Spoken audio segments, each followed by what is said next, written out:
Good morning students. हम लोगों ने हमारा लेक्चर फर्स्ट जो है वो स्टार्ट किया है साइंस के फर्स्ट चैप्टर से, that is the crop production and management, जिसका स्टार्टिंग फर्स्ट लेक्चर जो है उसके 3 पॉइंट्स कंप्लीट हो गए थे हमारे।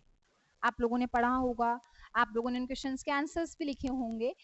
अब जो हमारा नेक्स्ट टॉपिक है वो नेक्स्ट टॉपिक भी उन्हीं प्रैक्टिसेस से है जो 3 प्रैक्टिसेस हम पढ़ चुके हैं। क्या क्या प्रैक्टिसेस पढ़ चुके थे हमने सॉइल को प्रिपेयर कर लिया था, सोइंग कर ली थी यानी सीड डाल दिया था, और मैन्योर फर्टिलाइजर्स डाल दिए थे ना। 3 चीजें हो गई है, बीज डल गया और उसमें खाद बीज जो डालना है, जो सारी चीजें हो चुकी है। अब जो हमारा नेक्स्ट टॉपिक है, जब एक फार्मर ये चीजें कर चुका है तो फिर क्या बच रहा है हमारा, जो मैन्योर टॉपिक है, जो खाद डाल रहा है, वो जो उसने खाद डाली है ऑर्गेनिक, खुद ने ऑर्गेनिकली प्रिपेयर करवाई है खाद, उसमें 2 तरीके के क्वेश्चन पुट किए जा सकते हैं। First is the vermi compost या वर्मी मैन्योर, और second is the green manure. Green manure ma'am, vermi और ग्रीन मैन्योर क्या होता है? हमें ये तो समझ में आ गया कि सब्जी वब्जी से बन रही है, छिलकों से, या कोई चीज सड़ रही है तो उस चीज को अगर हम पेड़ों में डाल देते हैं तो वो मैन्योर बना देती है, खाद बना देती है। काऊ डंग जो है यानी वेस्ट मटेरियल जो है वो खाद बना देता है। बट ये है क्या मैम? वर्मी क्या हुआ? वर्मी कंपोस्ट का मतलब होता है, आप लोगों ने अर्थवॉर्म सुना होगा। अर्थवॉर्म सुना है?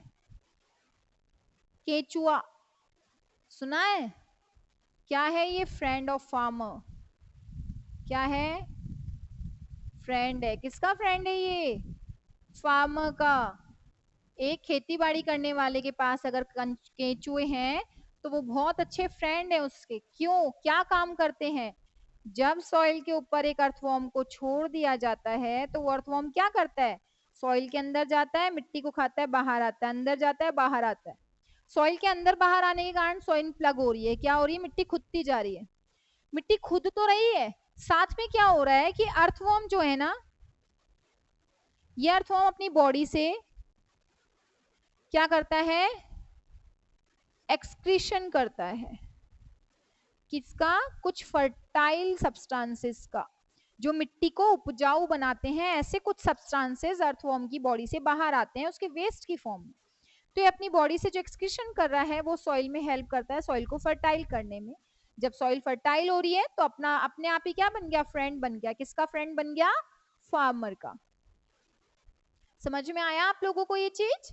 तो अर्थवॉर्म के थ्रू जो फ्रेंड ऑफ फार्मर है वो सॉइल को एक्सक्रीशन के थ्रू फर्टाइल करता है और प्लगिंग प्रोसेस में भी हेल्प करता है सीजन से ऐसा मैन्योर जो उसके थ्रू, खुद के थ्रू बनाया जा रहा है, that is the vermi compost. और जो हम किससे बनाते हैं? वेजिटेबल या फिर फ्रूट्स के पील से या काऊ डंग से। काऊ डंग या कोई भी बफेलो, कोई सी भी डंग ले लो, उस डंग से जो बनाया जाता है वो मैन्योर, ग्रीन मैन्योर कहलाता है। आ गया यहाँ तक समझ में? तो ये हुआ मैन्योर का। फिर आपकी बुक में एक पॉइंट दे रखा है, that is the advantage of manure. Manure use लेने के एडवांटेज क्या है? एक तो बहुत सस्ता आता है। सेकंड क्या है? सस्ता आने के साथ साथ मिट्टी में इजीली मिक्स हो जाता है, इसकी मिक्सिंग कैपेसिटी अच्छी होती है। सस्ता भी आ रहा है, मिट्टी में अच्छे से मिक्स भी हो रहा है। फिर थर्ड पॉइंट, ये ऑर्गेनिक होता है क्योंकि ऑर्गेनिकली बनाया जा रहा है। तो ऑर्गेनिक है तो सॉइल के अंदर फर्टिलिटी को कम नहीं करता, बढ़ाता ही है हमेशा। हेल्थ पे कोई इसका साइड इफेक्ट नहीं होता है। तो इस तरीके से मैन्योर क्या है, इसके कुछ एडवांटेज हैं जो यूज लिए जाते हैं एक फार्मर के थ्रू एडवांटेजेस को। फिर हमारा नेक्स्ट पॉइंट जो आता है दैट इज दी सोइंग हो गया, मैन्योर और फर्टिलाइजर हो गया। अब हम स्टार्ट करेंगे एडिंग ऑफ मैन्योर और फर्टिलाइजर्स के बाद में, दैट इज इन दोनों को अगर मैंने डाल दिया तो अब आता है इनको डालने के बाद में एक वर्ड दे रखा है आप लोगों को, क्रॉप रोटेशन। क्या दे रखा है? Crop rotation. क्या होता है क्रॉप रोटेशन का मतलब? सुनिए, फार्मर के पास में सॉइल है, मिट्टी पड़ी है, उसने इसमें क्या डाला? मैन्योर या फर्टिलाइजर्स डाल दिए। वीट उगाया, गेहूं, फिर वीट उगाया, फिर वीट उगाया और फिर वीट उगाया। रेगुलरली वीट उगाने के कारण मैं कहता हूँ वीट को इसमें सबसे ज्यादा मैग्नीशियम चाहिए होता है, सॉइल में से क्या लेता है वीट सबसे ज्यादा? मैग्नीशियम।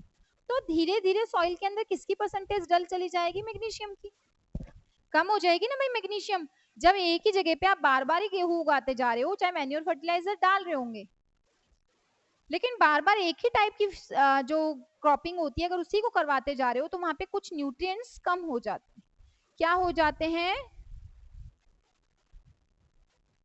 न्यूट्रिएंट्स का परसेंटेज कम होना शुरू हो जाता है। मैं जब ऐसा एरो बनाऊंगी इसका मतलब है मैं उस चीज को कम बता रही हूँ, जब मैं अपर डायरेक्शन में बनाऊंगी इसका मतलब मैं उस चीज को ज्यादा बता रही हूँ। तो न्यूट्रिएंट्स का परसेंटेज कम हो गया। इस रीजन से एक प्रोसेस यूज लिया जाता है that is crop protection, crop rotation. Crop rotation, इसमें क्या किया जाता है? ऑल्ट्रेशन, ऑल्ट्रेशन ऑफ क्रॉप्स, फसलों का ऑल्ट्रेशन कर देना। कैसे? मैंने वीट लगाया, नेक्स्ट टाइम मैंने राइस लगाई, फिर मैंने मेज लगाया, फिर मैंने वीट लगाई, फिर मैंने राइस लगाया, फिर मेज लगाया, फिर वीट राइस मेज वीट राइस मेज। तो रेगुलरली क्या आता जा रहा है? रोटेशन आता जा रहा है। सॉइल में जब फसल के अंदर रोटेशन बन जाता है तो अब मैं कह दूं वीट ने मैग्नीशियम लिया, नेक्स्ट टाइम मैंने राइस लगाई तो राइस को मैग्नीशियम की नीड नहीं है, कैल्शियम ले रहा है, तो मैग्नीशियम वापस से बन गया। फिर राइस ने कैल्शियम ले लिया, इसको कैल्शियम मैग्नीशियम दोनों की नीड नहीं है, किसी और चीज की नीड है, तो मैग्नीशियम दोनों बन गए। वापस से वीट का नंबर आया, उसे फिर मैग्नीशियम मिल गया। तो प्रॉपर क्रॉपिंग करवाने के लिए क्रॉप रोटेशन जरूरी है, चाहे आप मैन्योर फर्टिलाइजर्स यूज ले रहे हो। ठीक है। अब हमारा नेक्स्ट पॉइंट क्या बनेगा कि मैम हमने मैन्योर फर्टिलाइजर्स डाल दिए, हम क्रॉप रोटेशन भी करवा लिए, तो अब हमारे जो फार्मर्स हैं वो क्या करते होंगे? क्रॉप्स की सोइंग के साथ साथ वो लोग क्या करते हैं? क्रॉप्स की सोइंग के साथ साथ वो लोग इरिगेशन प्रोसेस स्टार्ट करते हैं। कौन सा प्रोसेस स्टार्ट करते हैं वो लोग? इरिगेशन का। ठीक है मैम, इरिगेशन क्या होता है? इरिगेशन का मतलब होता है सिंचाई करना। क्या होता है इरिगेशन का मतलब? सिंचाई करना।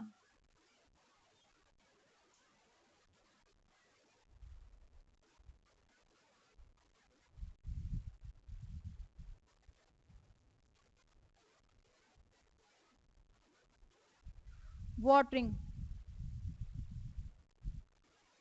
दी प्लांट्स, यानी कि क्रॉप को क्या देना? पानी देना। क्या कहलाता है? इरिगेशन। समझे? क्रॉप्स को पानी पिलाना। मिट्टी खुदी हुई है, बीज डल गया है, तो अब उन सीड्स को पानी भी तो चाहिए ताकि क्रॉपिंग अच्छी हो। तो प्लांट्स को वाटर देना या सीड्स को पानी देना या सॉइल को वाटर देना, आप इसमें लिख सकते हैं वाटरिंग द सॉइल, सीड्स और क्रॉप। इनको पानी देने का जो प्रोसेस होता है वो कौन सा प्रोसेस कहलाता है बच्चों? इरिगेशन का प्रोसेस। कौन सा प्रोसेस कहलाता है? इरिगेशन।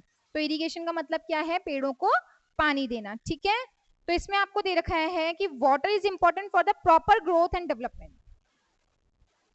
एक पेड़ की, एक इंसान की, किसी भी जानवर की प्रॉपर ग्रोथ चाहिए तो उसको पानी की जरूरत है ही है। पेड़ को भी पानी की जरूरत है और आप लोगों को भी पानी की जरूरत है। ठीक है, तो along with the water minerals and fertilisers are also absorb. अब एक पेड़ है, ये इसकी रूट्स हैं, ये इसकी एक पत्ती है, इसको क्या बनाना है? फूड बनाना है। तो फूड बनाने के लिए इसको किसकी जरूरत है? मिनरल्स की। अभी मिनरल्स उड़ के तो चले नहीं जाएंगे ना, किसके थ्रू जाएंगे? रूट्स के थ्रू। लेकिन किसके किसकी हेल्प से? वाटर की हेल्प से। तो पानी एब्जॉर्ब किया जाएगा, पानी के साथ ही मिनरल्स वगैरह एब्जॉर्ब किए जाएंगे और इसमें डाले जाएंगे पेड़ की रूट्स में, और उसे रूट्स एब्जॉर्ब करके लीव्स तक फूड के लिए पहुंचा देगी। तो इरिगेशन का मतलब एक पेड़ को जितने पानी की जरूरत है वो उसको देना इरिगेशन कहलाता है। ये तो हो गया सिंपल सा इरिगेशन।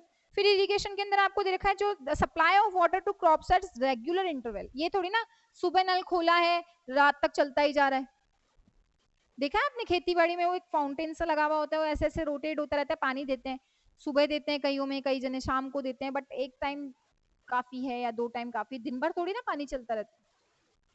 तो एक फिक्स्ड इंटरवल के अंदर क्या करना? वाटरिंग। इंटरवल्स होनी चाहिए। फिक्स्ड इंटरवल्स के अंदर क्या किया जाता है, पानी दिया जाता है। तो एक फिक्स्ड इंटरवल के अंदर पानी पिलाना पेड़ों को, या पानी देने का प्रोसेस क्या कहलाता है, इरिगेशन। अब इरिगेशन के अंदर आपको और क्या दे रखा है, सोर्स ऑफ इरिगेशन की डिफरेंट डिफरेंट तरीके से। आप लोग जब आपकी बुक खोलेंगे तो उसमें बहुत सारे डायग्राम्स मिलेंगे आपको इरिगेशन के अंदर। वो डायग्राम किस चीज को शो कर रहे हैं, वो सारे डायग्राम आपको बता रहे हैं कि इरिगेशन किस किस तरीके से करा जा सकता है। खेती में पानी जो दिया जाता है, सिंचाई जो की जाती है वो कैसे की जाती है, जिसमें आपको एक प्रोसेस दिखा रखा है, मोट प्रोसेस, MOAT, मोट। मोट में क्या होता था, एक कुआं होता है खेत में, कुआं खुदा हुआ है, यहाँ एक इंसान खड़ा हो जाता था और वो इंसान क्या करता था, यहाँ वो आपने देखा ही होगा, रस्सी नीचे जाती है, वो लगा हुआ रहता है, पानी गया, मटकी भर के आई, मटकी खुद उठाता था और फिर एक नाली सी बना देते थे, उस नाली में पानी डोला जाता था तो खेतों में जाता था। दैट इज मोट प्रोसेस। कौन सा प्रोसेस होता था वो, मोट प्रोसेस। ठीक है, तो इसका मतलब सॉइल को प्रॉपर इंटरवल के ऊपर या क्रॉप्स को प्रॉपर इंटरवल पे पानी देना या सप्लाई ऑफ वाटर क्या कहलाता है, इरिगेशन। इरिगेशन में पहला प्रोसेस कौन सा आ गया, मोट प्रोसेस। कौन सा, मोट। एक वेल के थ्रू पानी को सप्लाई करना मैन्युअली मोट कहलाता था, अब तो नहीं है इतना। मोट के बाद में आपको सेकंड जो दे रखा है that is chain pump. Chain pump में क्या होता था, एक व्हील लगी हुई रहती थी, एक समथिंग कुछ शटल सी लगी हुई होती, बड़ी सारी लोहे की कुछ लगी हुई होती थी, प्लेट सी, व्हील घूमता था, पानी फेंकता था और वो पानी बह करके कहाँ जाता था, खेतों में। पाइप टाइप का खुला, जैसे दोनों साइड डिवाइडर नहीं लगा देते, बीच में सड़क है, इस तरीके से उस पर सड़क पे व्हील लगा दूं, वो पानी फेंके तो सड़क पे चला जाए, ऐसे। तो सेकंड प्रोसेस जो होता था वो होता था चेन पंप। क्या होता था, चेन पंप। थर्ड प्रोसेस जो है चेन पंप के बाद में दैट इज द राहत मत पढ़ना, राहत। ये क्या होता था, ये अभी कभी काफी जगहों पे होता है। इसमें क्या होता था, कुएं के पास मतलब एक ऐसा बावड़ी सी बन जाती थी, उसमें एक व्हील लगाते थे और उसमें बहुत सारे पीपे बांध दिए जाते थे। एक बैल होता था, वो राउंड राउंड राउंड राउंड एक लकड़ी पे घूमता था। जैसे मैं कह दूं यहाँ एक बैल खड़ा हुआ है, ठीक है, ये राउंड राउंड एक लकड़ी के चारों तरफ क्या कर रहा है, रोटेशन ले रहा है, और यहाँ जो व्हील लगी हुई है उसमें बहुत सारे पीपे लगे हुए हैं। ये व्हील जैसे जैसे घूमता था, व्हील घूमता था और पानी भर के पीपे दूर फेंकते थे, फिर पानी भरा, फिर दूर फेंका, तो ऐसे खेतों में क्या पहुंचाया जाता था, पानी। ये राहत है। इसमें जानवरों की हेल्प से होता था, हम नहीं करते थे, मैन्युअली हम नहीं करते थे, एनिमल्स की हेल्प ली जाती थी। तो अब काफी रीजंस के कारण, क्योंकि एनिमल्स को आप यूज नहीं ले सकते हो वर्क्स में, उस सीजन से भी खेती बाड़ी में किसका यूज आने लगा है, मशीनों का। तो इट मीन्स हमारे पास क्या क्या हो गया, एक मोट हो गया, एक चेन पंप हो गया और एक राहत हो गया। तो ट्रेडिशनल मेथड्स हो गए हैं। इसमें एक धेकली और था, धेकली। आप लोग जब बुक पढ़ेंगे तो उसमें एक धेकली और मिलेगी आपको। क्या किया जाता था, बाल्टी, सेम समथिंग कुछ ऐसा ही होता था, मोट के जैसा ही। आप लोगों को समझ में आ जाएगा अगर आप लोग YouTube देखेंगे, YouTube के ऊपर एक धेकली प्रोसेस डालना, उसमें वो समझाएगा पूरा खेती बाड़ी में धेकली कैसे यूज आती थी। अभी भी काफी गांव ऐसे हैं, काफी पिछड़े हुए हैं, जो ट्रेडिशनल इरिगेशन प्रोसेसेस को ही यूज ले रहे हैं। अब आता है इन सब ट्रेडिशनल प्रोसेस के बाद में जो फोर्थ पॉइंट है दैट इज धेकली।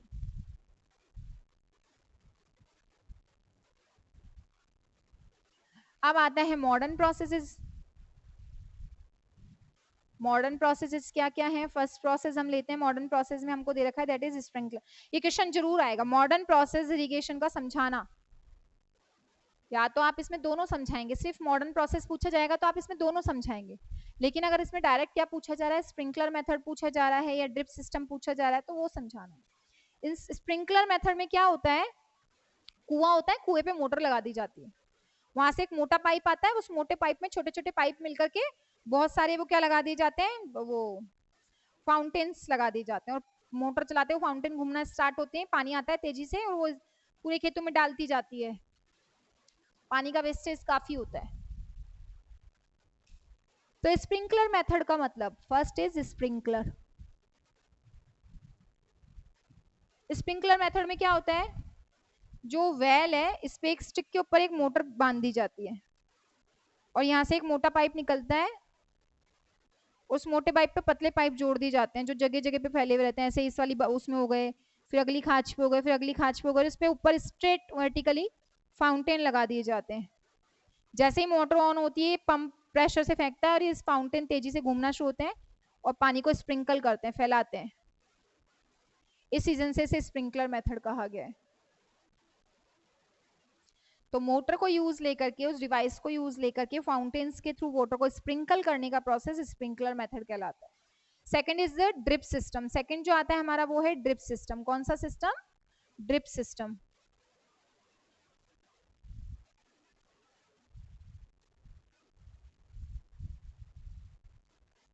अब है ड्रिप सिस्टम सेकंड।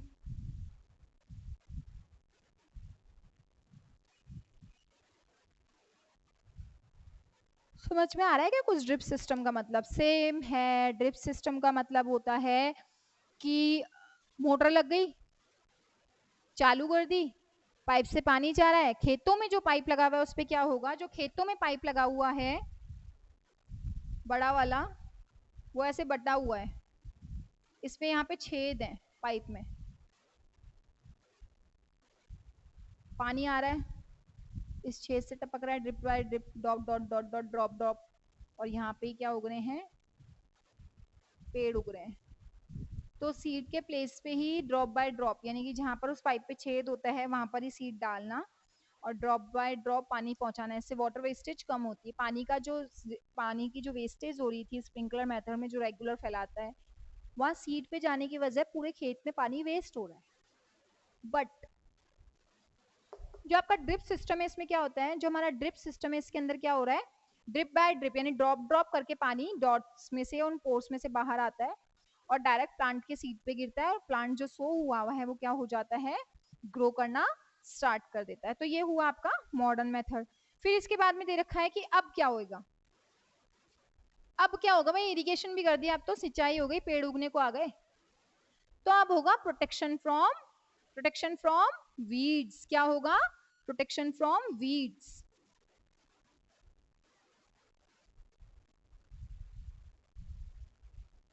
अब आता है प्रोटेक्ट करना, that is protection from weeds. ये वर्ड पूछा जाएगा, मैम क्या होते हैं वीड? वीड का सिंपल सा मीनिंग है अनवांटेड प्लांट्स। क्या होते हैं? कभी गार्डन वगैरह में गए हो, गार्डन एरियाज के अंदर, जो गार्डन में, क्योंकि खेतों में ही गए हो, खेत में क्या पेड़ उग रहे हैं तो उसके आसपास और कोई पेड़ नहीं उगता क्या, कोई और चीज नहीं उगती? काफी ऐसी जगह, काफी क्या हर खेत में होता है, हर गार्डन में होता है, हर जगह पे होता है कि जो चीज उग रही है उसके आसपास कुछ एक्स्ट्रा प्लांट्स भी आ जाते हैं जिनकी हमको जरूरत ही नहीं। जैसे वीट उगा रहे हैं तो वीट के साथ साथ कोई अनवांटेड प्लांट ग्रो हो गया। इट मीन्स जो हम खेती करवाना चाह रहे हैं उसमें काफी अनवांटेड प्लांट्स आसपास के एरिया में क्या करते हैं, डेवलप हो जाते हैं। तो ये अनवांटेड प्लांट्स जो है ये क्या कहलाते हैं? वीड कहलाते हैं। अब इनसे प्रोटेक्शन कैसे देंगे हम? मैम हम क्या, पहले तो क्या करा जाता था मैन्युअली, अभी भी काफी जगहों पे मैन्युअली कर रहे हैं, उन पेड़ों को खींच खींच के क्या कर दिया जाता है, तोड़ दिया जाता है। खेती से पहले या खेती के बाद जो आसपास पेड़ उग रहे हैं उनको खींच के तोड़ लिया जाता है। क्यों तोड़ा जा रहा है? आज आप हो, एक बच्चे हो आपके पेरेंट्स के, तो आपको खाने पीने को, आपकी जो अदर जितनी भी नीड है वो पूरी हो रही है बहुत अच्छे से। दो भाई बहन हो तो हाफ हाफ डिवाइड हो गया, और तीनों तो और डिवाइड हो गया। इसका मतलब अगर एक ही चीज न्यूट्रिएंट्स को सक कर रही है तो प्लांट्स को अच्छी मिलेगी न्यूट्रिएंट्स जो है। बट अगर वहां अनवांटेड प्लांट आ गए तो खेती में जो न्यूट्रिएंट्स जाने उन्हें खींचना चालू कर दे। इस सीजन से उन अनवांटेड प्लांट्स यानी उन वीड्स को हटाना पड़ता है, रिमूव करना पड़ता है। या तो मैन्युअली हैंड पिक, मतलब हैंड पिक होता है, हाथ से उठा करके फेंको, तोड़ो, या फिर उनपे वीडीसाइड्स डाल दिए जाते हैं। क्या डाल दिए जाते हैं? वीडीसाइड्स। मैम अब ये क्या होता है? ये होते हैं केमिकल। ये वर्ड जहां भी सुन लोगे ना तुम, पेस्टिसाइड्स, वीडीसाइड्स, इंसेक्टिसाइड, साइड्स जहां आ गया दैट इज द केमिकल्स। वो क्या होंगे? केमिकल्स होंगे। ये छिड़क दिए जाते हैं खेतों में। जब इरिगेशन हो रहा है, सिंचाई हो रही है, तो सिंचाई के आसपास, सिंचाई होने के बाद में फार्मर क्या करता है, एक पंप आता है खेती में करने का, उस पंप के थ्रू क्या करता है वो सारी जगह, डीडीटी आता था पहले एक, डीडीटी पाउडर जो होता है उसका छिड़काव होता था पहले। डीडीटी पाउडर का छिड़काव करने के कारण क्या होता था, आसपास के कीड़े मकोड़े मर जाते थे, फसल को खाते नहीं थे। एज इट इज वहां के जो पेड़ हैं वो पेड़ भी क्या हो जाते थे, सेफ रहते थे। जो अनवांटेड प्लांट होते थे वो तो हट जाते थे। तो वीडीसाइड्स का मतलब क्या है, वीडीसाइड्स का मतलब उन वीड्स को रिमूव करना, यानी उन अनवांटेड प्लांट्स के ऊपर कुछ ऐसे केमिकल्स डालना जिनसे वो अनवांटेड प्लांट्स रिमूव हो जाए या डेवलप नहीं हो पाए। तो ये क्वेश्चन जरूर आएगा, या तो आपसे वीड्स का मतलब पूछा जाएगा या वीडीसाइड्स का मतलब पूछा जाएगा। तो वीड्स का मतलब तो अनवांटेड प्लांट्स, और वीडीसाइड्स का मतलब वो केमिकल जो इन अनवांटेड प्लांट्स को प्लग करके हटा देते हैं, यानी कि उनको उगने नहीं देते। फिर भी अगर उग रहे हैं तो फार्मर क्या करते हैं, फिर उनको हैंड पिक करते हैं, यानी हाथ से हटा करके फेंक देते हैं। क्यों फेंका जाता है या क्यों हटाए जाते हैं, बिकॉज ये हमारी मेन क्रॉप के न्यूट्रिएंट्स को सक करना स्टार्ट कर चुके होते हैं। ठीक है, तो वीडीसाइड्स छिड़के जा रहे हैं, यहीं पे आपको पेस्टिसाइड्स भी याद रखना है। अभी आप लोगों ने सुना है कि अपने जयपुर में भी इस बार क्या हुआ, टिड्डी दल ने हमला किया, सुना है ना, पेस्ट कीड़ा। आप लोग कभी गार्डन में जाओ या आपके छत पे या कहीं भी आपने कोई गमला लगा रखा है, उस गमले को देखो, कई बार क्या होता है व्हाइट कलर का सा कुछ चिपक जाता है पत्तियों पे और वो पत्ती छेद होने शुरू हो जाती है। इसका मतलब उस पे पेस्ट कीड़ा लग रहा है, इंसेक्ट कोई बैठ जाता है, जब चिड़िया आई, कोई बड़ा कीड़ा है वो खा रहा है पत्ती को, ग्रास ऑपर है वो है। तो ये लोग क्या करते हैं, जो फार्मर्स होते हैं खेती बाड़ी के टाइम पर कुछ पेस्टिसाइड्स पेस्ट को दूर रखने के लिए, वीडीसाइड्स वीड्स को दूर रखने के लिए, इंसेक्टिसाइड्स कीड़ों को दूर रखने के लिए हिट छिड़कते हो ना, वो क्या है, इंसेक्टिसाइड, मच्छरों को दूर रखता है ना, बेस्ट। तो इससे क्या करता है, वो क्रॉप को प्रोटेक्ट कर रहा है, बट ये केमिकल हमारे लिए हार्मफुल भी है, क्योंकि कहीं ना कहीं हम कितना भी धो लें लेकिन जो मिट्टी में गया और जो पेड़ों ने सोख लिया, जब इरिगेशन हुई पानी गया और पानी से जब वो केमिकल पेड़ों में आ गए, तो पेड़ या वो फसल कहीं ना कहीं हमसे हम में तो आई ना। तो वीडीसाइड्स, वो केमिकल्स, वो फर्टिलाइजर्स सब हमको कहीं ना कहीं हार्म कर रहे हैं। तो इन चीजों से बचने के लिए क्वेश्चन आएगा, दैट इज ऑर्गेनिक फार्मिंग क्या होती है। ऑर्गेनिक फार्मिंग, मैम क्या होती है ऑर्गेनिक फार्मिंग, इसमें विदाउट केमिकल्स फार्मिंग कराना, कोई केमिकल यूज नहीं लिया जाएगा,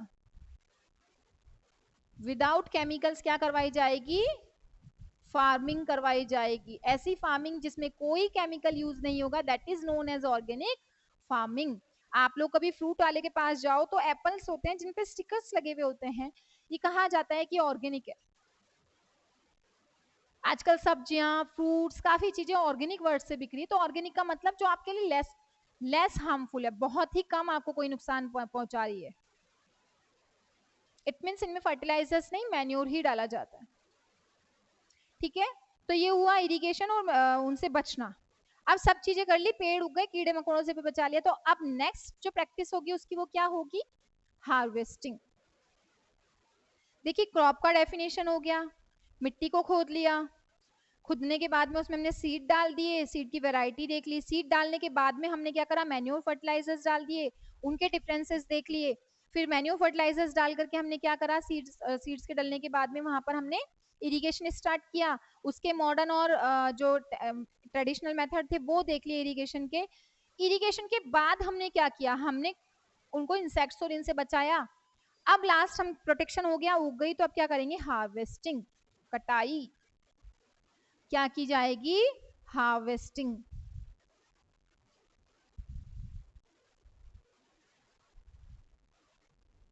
तो अब स्टार्ट होगी harvesting, the cutting of crops.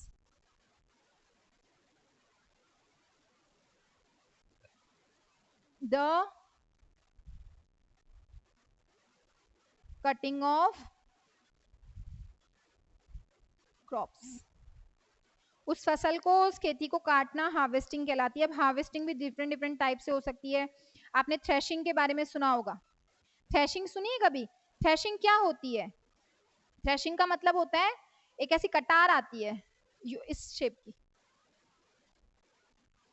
बहुत पैनी सी ऐसी, उस पे एक हत्ता लगा हुआ होता है, उस हत्ते से पकड़ करके काटा जाता है। तो फसल के ऊपर से पकड़ करके उसको इस तरीके से कट करना, हार्वेस्ट करने का प्रोसेस थ्रेशिंग कहलाता है। क्या कहलाता है? थ्रेशिंग कहलाता है। तो the grain seeds need to be separated. हमने क्या कर ली? हार्वेस्ट कर ली, इसके थ्रू काट लिया। ये फसल लग रही है, इसको यूं पकड़ा और यूं काट लिया। अब इसको मैं क्या करूंगी? थ्रेशिंग। क्या करेंगे? थ्रेशिंग। थ्रेशिंग का मतलब क्या होता है? जो उसमें अनाज आया है, क्या आया है? अनाज। उसको क्या करूंगी अब मैं? सेपरेट। क्या किया जाएगा? ग्रेन को क्या करना? सेपरेट कर लेना, ठीक है, फ्रॉम दी शाफ। किसके थ्रू? सेपरेट फ्रॉम शाफ, कचरे से या उसके छिलकों से।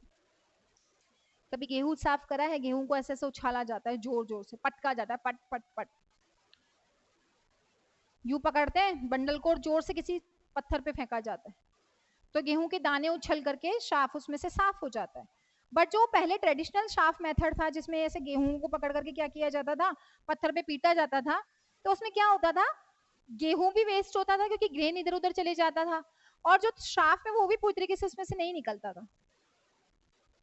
तो उस कचरे को हटाने के लिए भी मॉडर्न मेथड्स आए। थ्रेशिंग मशीन्स आ गई हैं जिसमें वो कचरा हटता जाता है थ्रेशिंग मशीन का, और अनाज इकट्ठा होता जाता है। ट्रैक्टर पे जेसीबी आती है ना, उस टाइप की सी मशीन होती है, उस मशीन में, उसे थ्रेशर कहते हैं। वो थ्रेशर क्या करता है? वो थ्रेशिंग का काम करता है। इट मीन्स वो उगे हुए ग्रेन्स को सेपरेट करता है उसके शाफ से, यानी छिलकों से। तो separating of grains from the, sorry, in crop, separation of grains from the chaff, that is known as threshing process, which is used in harvesting और कटिंग ऑफ क्रॉप्स। जब क्रॉप्स को कट कर लिया जाता है तो उसके बाद में किसकी जरूरत होती है? थ्रेशिंग की। थ्रेशिंग के लिए कॉम्बाइन कहते हैं उसे। क्या कहते हैं? कॉम्बाइन। जो क्या करवाती है? सेपरेट मशीन आती है, जो मैंने कहा ना, थर्र चलती जाती है, अनाज ऊपर उछल के आता जाता है, थ्रेशर से वो हटती जाती है, उसके शाफ हटती जाती है। नेक्स्ट आता है विनोइंग प्रोसेस। अब विनोइंग क्या होता है मैम? विनोइंग क्या होएगा? अब देखते हैं हम विनोइंग प्रोसेस। विनोविंग क्या होता है? इसमें आपको देखो डेफिनेशन दे रखी, मैं एक बार आपको रीड करके समझाना चाहूंगी। That the farmer with the small holdings of land do the separation of grain and chaff by winnowing. Winnowing क्या है? इसमें क्या किया जाता है? एक मशीन लगी हुई होती है जिसके अंदर वो गेहूं को डाला जाता है, थ्रेशर, उसको उड़ाया जाता है, छिलके हटा दिए जाते हैं। छोटे से एरिया पे एक विनोइंग मशीन लगा लेता है वो अपने खेतों में। विनोविंग मशीन के अंदर वो फसल डाली जाती है, दाना अलग हट जाता है और शाफ अलग हट जाता है। That is winnowing machine. Book में गिवन है आपको, आप देखिएगा उस डायग्राम से, आप समझ जाएंगे कि विनोविंग क्या होता है। अब जब हार्वेस्टिंग हो गई, थ्रेशिंग हो गई, विनोविंग हो गई, अब आता है स्टोरेज। हार्वेस्टिंग के बाद में वो फार्मर क्या करेगा? उसका स्टोरेज करेगा। क्या करेगा? रखेगा संभाल के उसको। तो जब कटिंग हो गई है, हार्वेस्ट हो गया है, हमने उसे थ्रेश कर लिया, साफ कर लिया, तब उस अनाज को क्या किया जाएगा? उस अनाज को बोरियों में पैक करके स्टोर किया जाएगा। तो स्टोरेज में कोई स्पेशल क्वेश्चन नहीं आता है। स्टोरेज का मतलब क्या है? ह्यूमन बींग्स के हिसाब से, जानवरों या पूरी पॉपुलेशन के हिसाब से जो ग्रेन डेवलप हुआ है उस क्रॉप को सेव करना, स्टोर करके रखना, स्टोरेज कहलाता है।